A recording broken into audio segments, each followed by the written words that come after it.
So I heard this guy on the Moth Radio Hour talking about growing up in Africa. It was a really great story, and it really had some good messages about why socialism would be fantastic. He wasn't talking about socialism at all.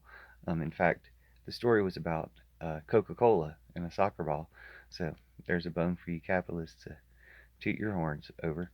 But basically, he had a soda when he was 6, and he kind of made it sound like it might have been his only soda of his childhood or the only soda that he had when he was 6, and that this soda, on a special occasion, was a sweepstakes kind of soda with a cap or a label. I think he peeled off the label and he won a free soccer ball. Now, he mentioned that in his village in Africa, they played soccer with banana leaves and rags wrapped together, and the balls don't really bounce when you make a ball like that.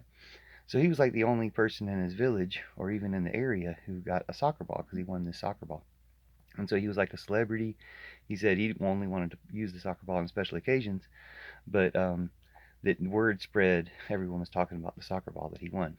And so one day he said he was out herding his cattle, and these kids from nearby village or a couple kilometers away had walked over and were going to ask to borrow his soccer ball for their school field day. And so he didn't want to give up the soccer ball because he was afraid they wouldn't give it back. He said he was only about 6 years old, but he talked to his aunt, and they said, he would let them use the soccer ball with some conditions, that he would be the one to carry the soccer ball and then he would get to play with them. Now, when he got to the school, the headmaster thanked him for letting their school use the soccer ball, which again shows how rare the soccer ball was. They didn't have a soccer ball at that school. They were borrowing his that he won from Coca-Cola. And the he said, yeah, but he added another condition. He said, if I can go to the school, I want you to use the soccer ball, but can I go to your school?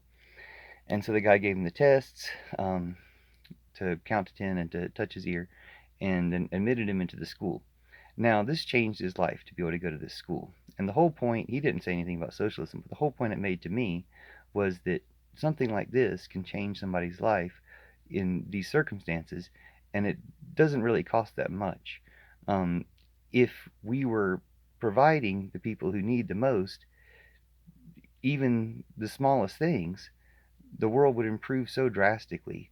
That should be our focus, other than rather than providing the richest people with the biggest breaks and the things like that. So if we just focused on everybody getting enough or everybody getting more, it would be much better for everyone. Because this one kid winning a soccer ball ends up helping the whole community, and then he ends up becoming educated and helping many more communities. We could all do that in our own ways. Thank you.